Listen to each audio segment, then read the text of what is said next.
We're good. We're good. Yeah, she was telling me she missed one of my workout videos because the next one like jumped up in another level, and she was like, "What? I can't do this yet." And so I think she missed something, but it was good because she said she's learning that her hamstrings haven't been strong enough. So that's something that's really good. I always like to hear that. Like, oh yes, we're working on that. Yep, step by step.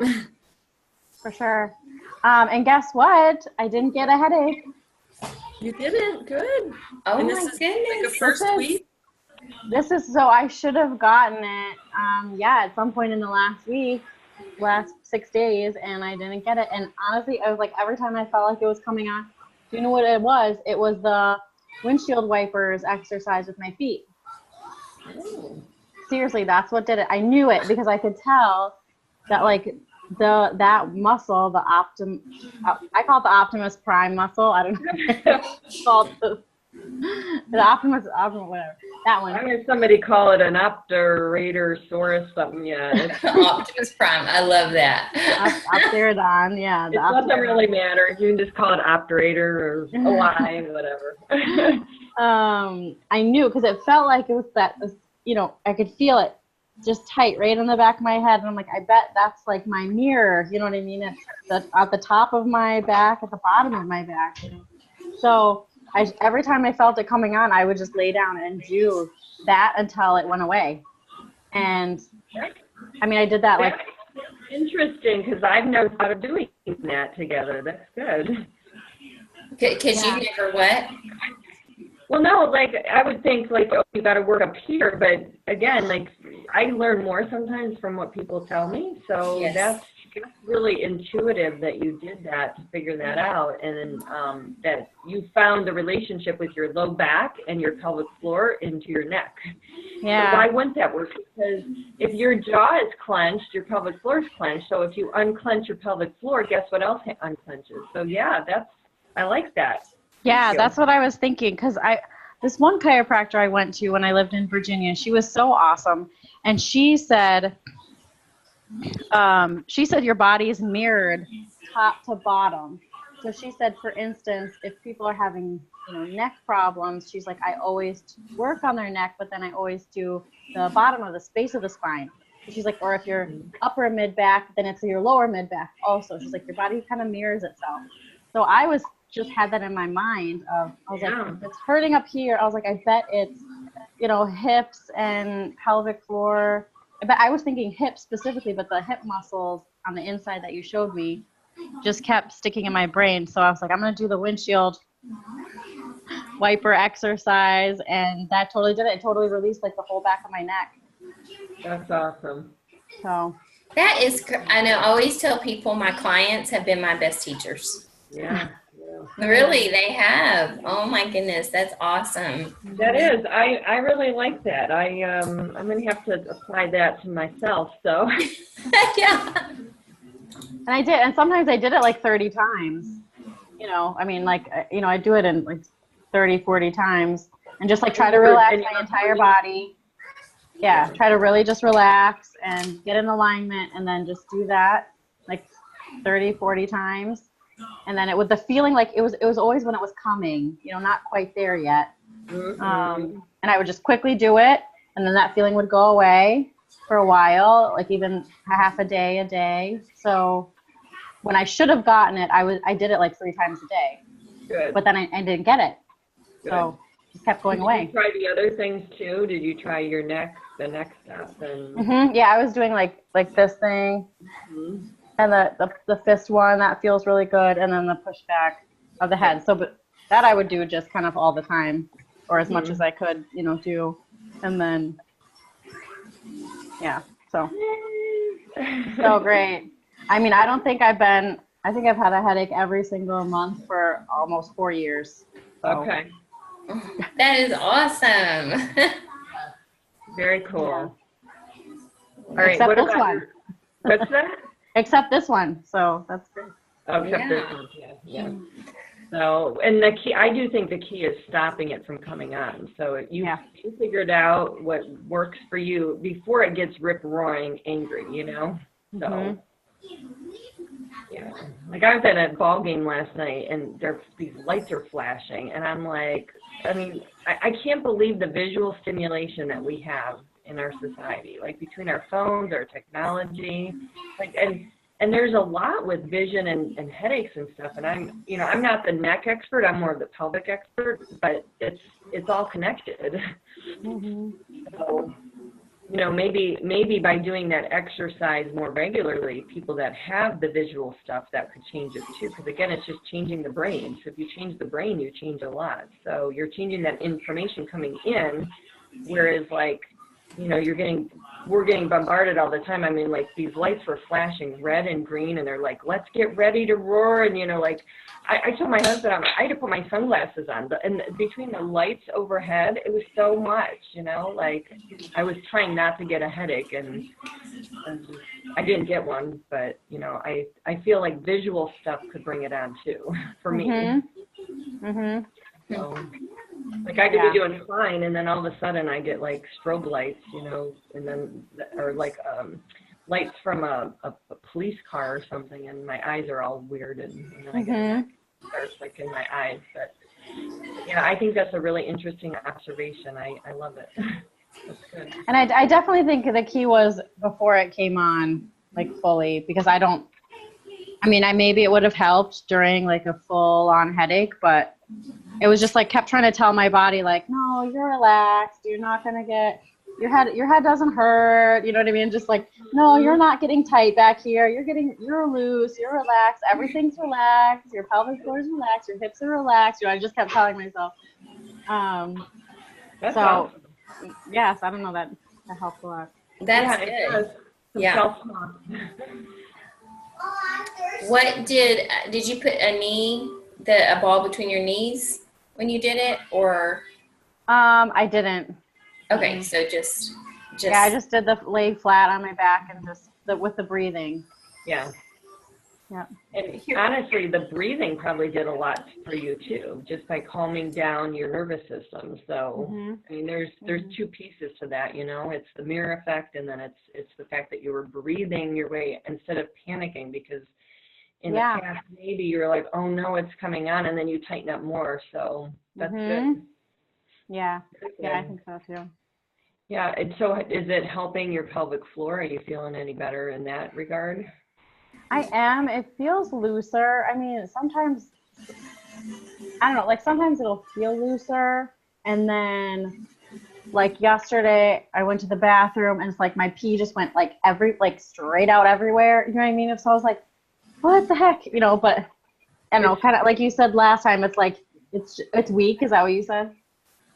Well, when it sprays, the muscles are tight. Like your liquid's getting cold, and then it like sprays out where it should be a fountain. Yeah, so I think it's, which it feels a lot looser than it did before. Yeah. Okay. So I know it's a process. Are you getting better with like how often you're going to the bathroom, or urges that you might get? Yeah. So for a while, for the last I don't know, since you told me this, 4 weeks almost, I was trying so hard to not pee in the shower and stuff like that. But I'm like, there's no way. And I definitely had the whatever you call it, the key reflex or whatever. As soon as I came in the house, it's oh, I have to go to the bathroom. And then so when you made me aware of that, I was trying so hard to not, go, but there's no way. And then finally yesterday, I don't remember what, I came in the house and I was thinking about something, and then all of a sudden I realized 10 minutes later that I didn't go to the bathroom. I was like, oh wow, okay, so I was just kind of oh, I can do this. This is not So and that's a confidence thing too, just like you found with the headache. Once you do it, you're gonna go, oh yeah, I have this, instead of panicking, because in the past that was your conditioned response, was oh, I have to go, and so you're getting more confident with that, and knowing that urge wave will go away. Yeah. How about control? Do you have control? Have you had any, with any exercise or anything like that? Are you leaking during it all? No, I don't usually leak. Okay. So it's just the urge to go to the bathroom, and then I can just feel everything's really tight. It's more tightness of, I mean, just like sitting or even, or like sitting, like right now I'm sitting on a roller, and it hurts a lot. So like, I mean, I've been just trying to work my glutes and stuff with a tennis ball and like you were showing me, but I mean, I do it every day as much as I can, and it's just, I mean, it's still tight, it's still tender, it's still, I don't know, just a long process, I guess, for me, but. Okay, so sitting is an issue. Did I talk about how you can like work that sit bone muscle, like from like a standing or a lying down position? I don't think so.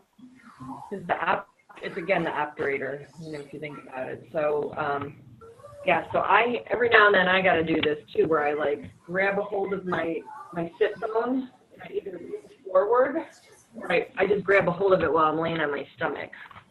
And okay. Or you can sit on it. Like, so what you're doing is you're just like hooking underneath it, as you go to sit on it. Mm-hmm. That might release you more than trying to do like more global. You don't want to like just hit the whole muscle. You want to hit parts of the muscle, because it's probably partly that operator muscle that's the problem, and that's in your hip. And then how's your hip range of motion? Are you able to open up your hips? Yeah, they're pretty good. Okay. Yeah, my range of motion's pretty good. Okay. I mean, I think it's specifically that muscle is probably my worst.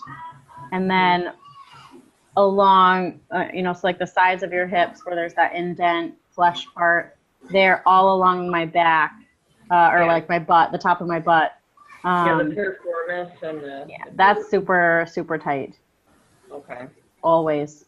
But you're starting to work your glutes more, which is going to help, because the muscle underneath it is the muscle that's trying to hold you together right now.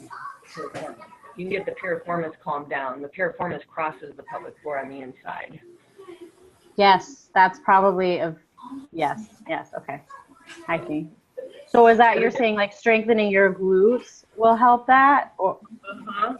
Yeah, so the glute maximus and medius, the maximus is the biggest, that's like your butt when you grab your butt. The glute medius is like at the top of your hips. So that's what you're doing when you do that thing with the sliders on the floor that we talked about, or like when you do the side planks. But the glute maximus is with bridging and squats. So you need to work both of them. Okay. So I'm sure you've got a lot going with the exercise program that Olivia has you do, and a lot of fun work. And then what about the piriformis? That's something you're saying that has to relax? Yeah, so that's a muscle that will settle down once the glutes are stronger. It's just that it's kind of like the brain hasn't been convinced yet that the glutes are strong enough yet, and so it's trying to find a place to hold it together. So with a second string muscle, like I was going to say second string. That's how you say it. Yeah. It's been the game too long. It needs to come out. So. And what about your hamstrings? Same thing. Hamstrings are second strings. Ah, interesting. But they're attached to your sit bone. But you want to strengthen them in an eccentric way, which is probably what you're doing with the exercises. You want to work on the lengthening part, not so much like a curling part. So like when you're doing the bridges and things like that, you do want that muscle to work, but it just shouldn't be taking over. And a lot of people it is. But if you do have like scar tissue around the sit bone or by that obturator, because there's a lot of nerves that are right in there, and then there's a ligament called the sacral tuberous ligament that comes right off the sit bone that goes over to the sacrum. That's like an extension of your hamstring. So that will also make your pelvic floor tight if your hamstrings are tight. So your hamstrings are a big part of this. So you want to tell your hamstrings. Can you tell me about that ligament again? Yeah. So here, hold on. Let me get my anatomy thing.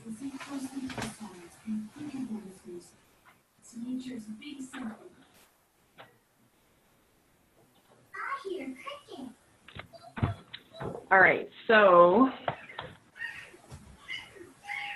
the hamstring is here. I don't know if you can see this as good as. Yep. Okay. I can. Sit bone is there. Yep. Okay. And then there's this ligament that goes across right there.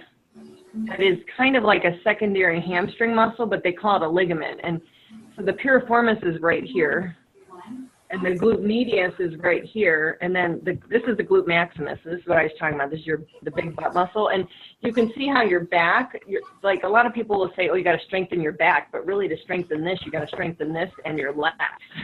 You got to, and it's a lot of time cross patterns, like this glute with this lat and vice versa, you know, because you want to have tensile force on that,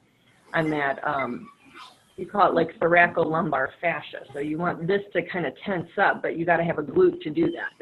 Right.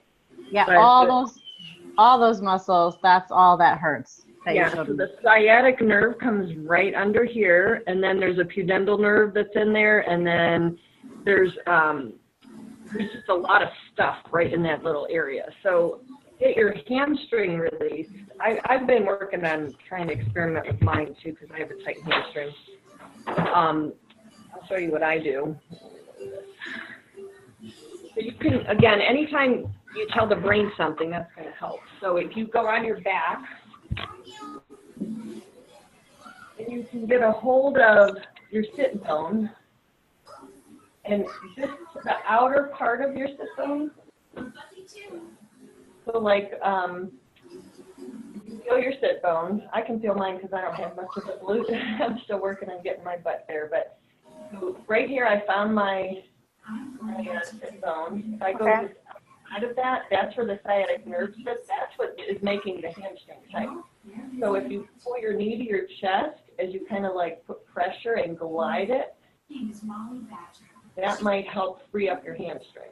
So that's one of the techniques I use. So like here's an example. When I go to straighten out my leg, that's all I got right now. Okay, so if I do this, and I put my hand and I'm pulling my knee to my chest as I glide that nerve.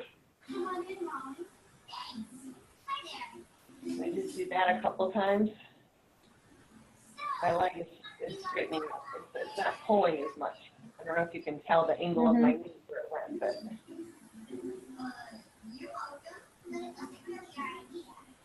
So it's the key is getting this freed up because it's tight back there. Again, that goes to the operator, you know. So if my operator's tight, that's going to make my hand too. So I just took my hand and I moved inside the sit bone, and I'm on my operator. And if I go outside of it, I'm on. It'll be hard for you to tell because it's really hard to feel it, but it's like a long, like a pasta noodle. It's the nerve. Pasta noodle? Yeah, that's what it feels like when I have a hold of it. We're just trying to like lengthen the nerve, because and you're not lengthening the nerve, you're lengthening the sheath around the nerve that's holding your hamstring tight.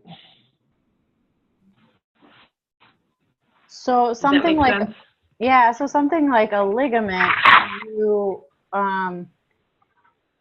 can you release a ligament? You want it to stretch? Really. You want it to not stretch? No, so that's why, like that ligament, it's called the sacrotuberous ligament, but in anatomy, we think it's a tendon. We think it's like an attachment of the hamstring. So, but the fact is, if the hamstring's tight, that sacrotuberous ligament's going to be tight because, like, the fibers are still kind of interconnected, like they're kind of like this. So, if you have a tight hamstring, it's going to keep pulling on that sacrum. And you can't really loosen the ligament. You just have to loosen the muscle. Yeah, or lengthen the nerve sheath that goes to that muscle, which is the sciatic nerve. Okay. Yeah, because the sciatic nerve is what holds the hamstring tight. Mm-hmm. So, I mean, you could foam roll your hamstring, but then it seems like it gets tight again because you're just working the muscle, but you're not really telling the nerve to behave. Mm-hmm. So, you know, if you foam roll closer up to your sit bone, that might help. But mm-hmm. I think just gliding that nerve is what we need. Mm-hmm. So, okay. I mean, you can stretch it, but it's like taking a knot that, you know, is in a rope, and then you're just pulling it, making that knot tighter. Mm-hmm. And are there other like major ligaments or anything on the inside of your back, like with your spine? I guess your spine, like down to your sacrum, anything like on the inside of the bottom? Yeah, there's a lot of ligaments. Those ligaments loosened when you were pregnant. Yeah. And like month, the hormones tell those ligaments to kind of like be loosey-goosey. So you can't really change ligaments, but that's the problem we have as women who've had babies, is we've got to make the muscles stronger, because that inherent, it's called form closure versus force closure. And Diane Lee talks about this. She's a Canadian PT. If you don't have the ligamentous support that you once had, you have to compensate with stronger glutes. Okay. So that's our problem, is postpartum women, that almost everybody I see has, is that we have this loss of control that maybe once was there, but now it's permanently altered. So the ligaments, after you have the baby, they never go back to how they were. No, here, I have another tool. Hold on, let me show you. Okay. I may have showed you guys this already, but so this is just a plastic thing, like from, Gatorade or Pop. This is what the ligaments do. They get stretched and they stay permanently deformed, So I like this example, because this kind of shows us why we have these, like, we're chasing after it a lot, So, which is even more the reason why our core and our glutes have to work. So, like, we can't just go about business as usual after we have a baby, which is what we're told, which is crazy. This is why we need extra help. So people in other cultures who squat more, who use their glutes more, how we're supposed to do it, they don't have as many issues because they've got the stronger glutes. So it's not, because our bodies were made to have babies, that shouldn't be an issue. So that's what we think. And also, we were not meant to be sedentary. So I just heard last week from a chiropractor who said we're supposed to walk 7 miles a day. That's what our ancestors did. Thankfully for us, we're not going and trying to fetch water or, clean water and then have to do all this stuff. I mean, our lifestyles are certainly easier than our ancestors, but we sit more.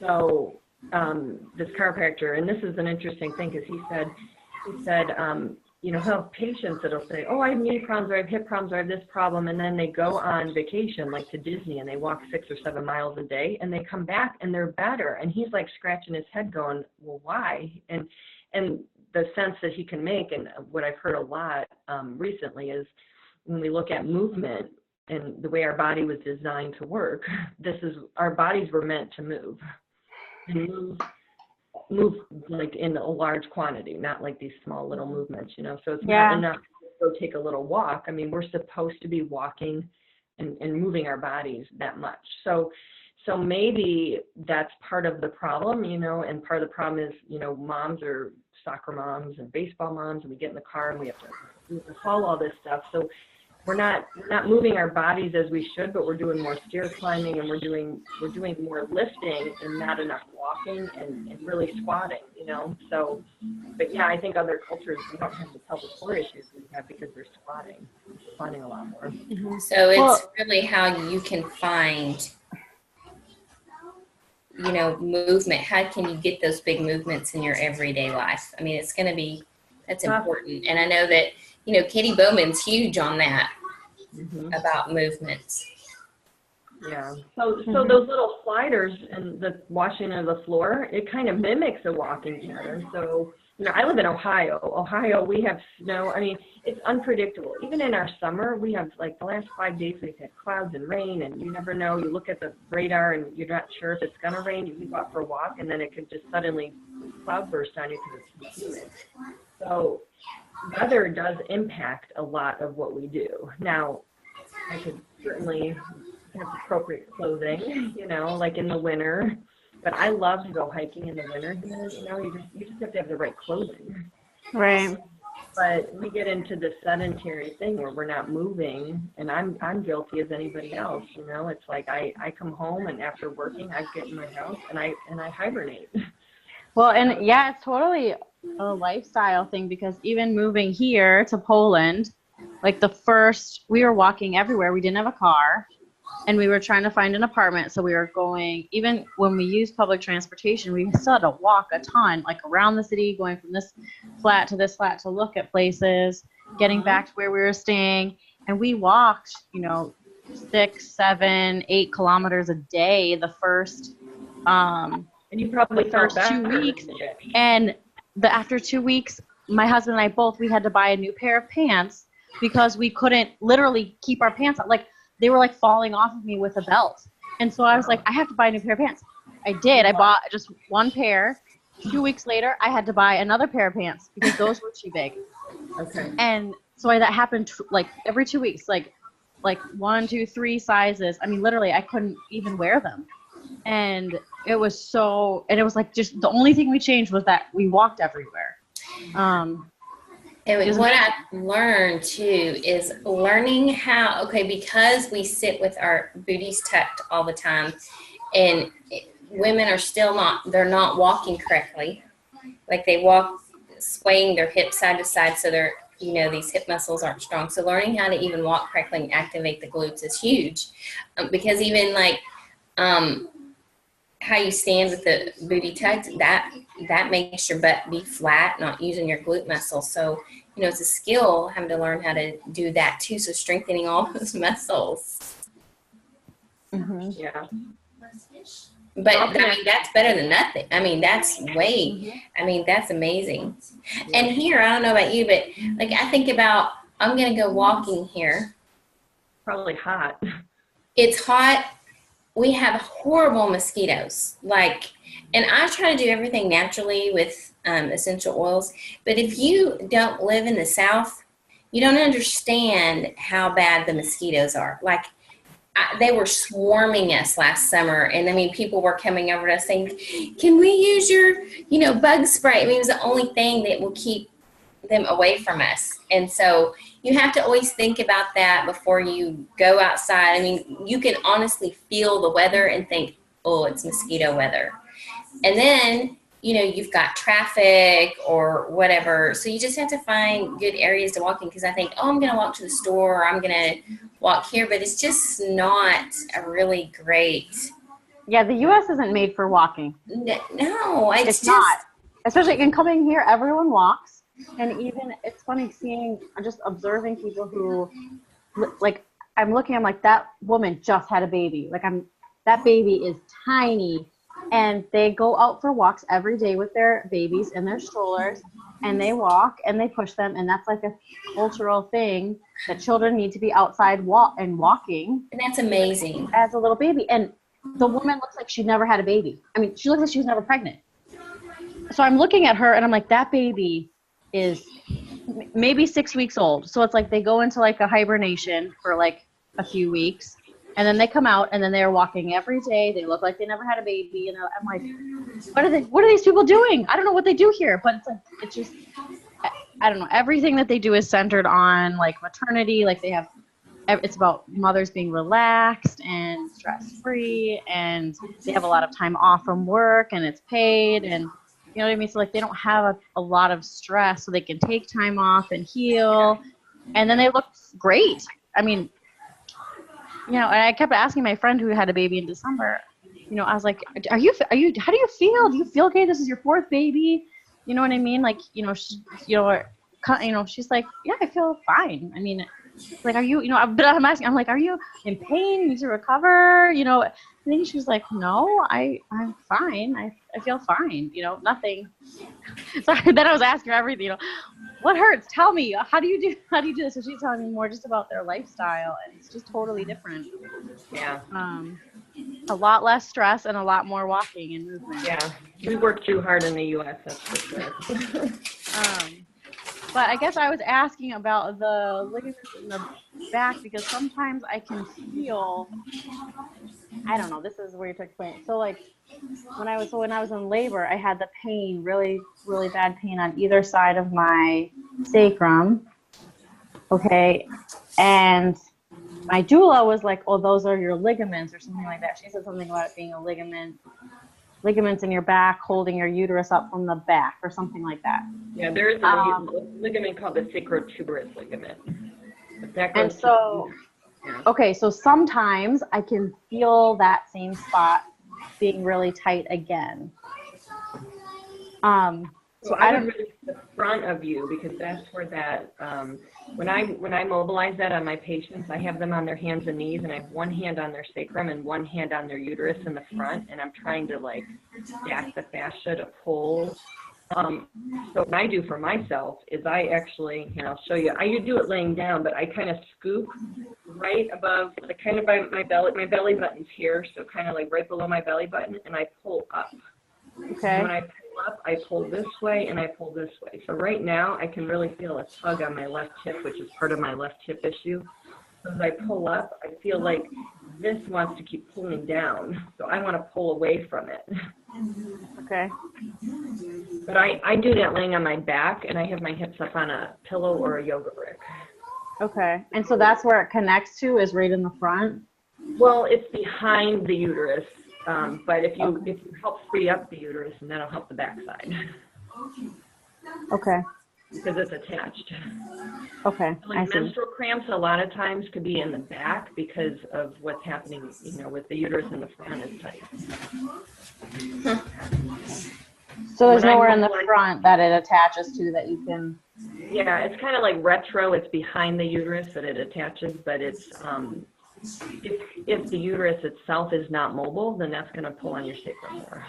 Okay. Yeah, because I've tried, pushing on it, having my husband push on it, tennis ball, everything, pushing on the spots on my back where it hurts.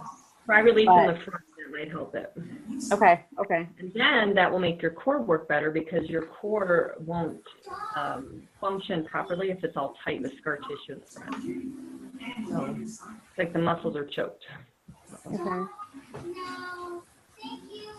But you have some great questions. You're making me think, Erin, of like. She does. I love her questions. I'm like, wow, I would have never thought of that question. Well, no, it's really good. Like beyond the basic questions.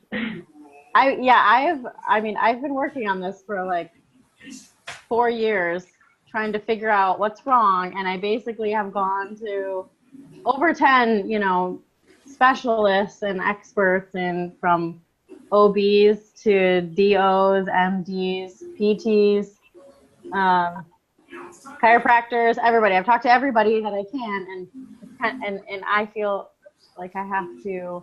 I'm the one who knows the collective information because I know that I can't say certain things to the MD because he's gonna laugh at me or be like, "What are you talking about?" Or my OB, she was not helpful at all, and just kept telling me everything was a surgical issue. Well, you know your body better than anybody. And so I just had to take what information I could from each person and try to figure it out for myself. That's because we're pieces and parts anymore with like everybody specializing in one thing, but very few people are putting together the whole part or the whole piece, which is again so amazing that you discovered that with your headache. So I'm gonna see if that helps my patients. So I love how you're doing mindset work. I mean, when you're sitting here saying it's not coming on, I'm relaxed. I'm like, oh my gosh, I love that you're putting the mindset work in with that. That's awesome because we're just all connected. Yeah. Yeah, you're doing a great job, Erin. Yeah, thank you. Well, this is helping me a lot because a lot of this stuff is the pieces that no one else could tell me. Because I'm talking about these ligaments, I'm like, this is where it hurts, and I'm feeling like it's not a muscle specifically issue. I'm feeling it's not, my glutes. It's not. Chase after it. We should be like able to identify, like you're finding you're more aware of your body and where the tension is, and so you're able to keep it down before it gets up and escalates. So that's cool. It's awareness, but a lot of people don't have that awareness. You have really good body awareness, so that's good.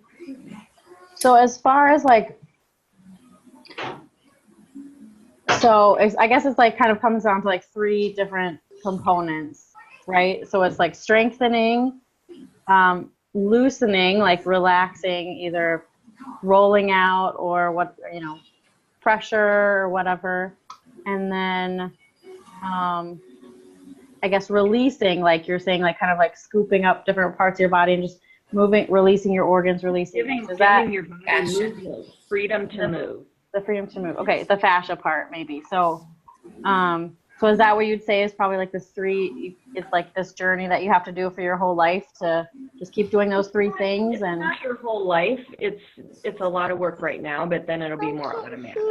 But if you stop working your glutes, like once your leg gets strong, then you just workouts. Like you won't have to do as much work on the front end, you know. So if you work on the front end, back end, it'll be easier. You'll just be maintaining at that point. So, because it is true, if you don't use it, you don't want to go back to your life as like, oh, I'm going to be sedentary again, you know. So you're going to have this new like freedom to move, and you're going to want to move, which is the difference before when you're in pain, you don't want to move, you know. So, but you're not going to have to chase after it like you're doing right now. Like right now, you're trying to work so hard at getting these muscles to release, but it'll get better as time goes on. Okay. Oh, Brian, are you ready? Okay. I have to go. I'm sorry. Okay. All right. Well, thank you, Janine. Oh, you're welcome. You're welcome. I hope you guys have a good day. And Erin, keep shooting us ideas and questions and stuff. We'll continue to. You're making us think. This is good. Okay, sounds good. Thank you. All right. Bye, y'all. Bye-bye. Bye. Did you say bye? Yep.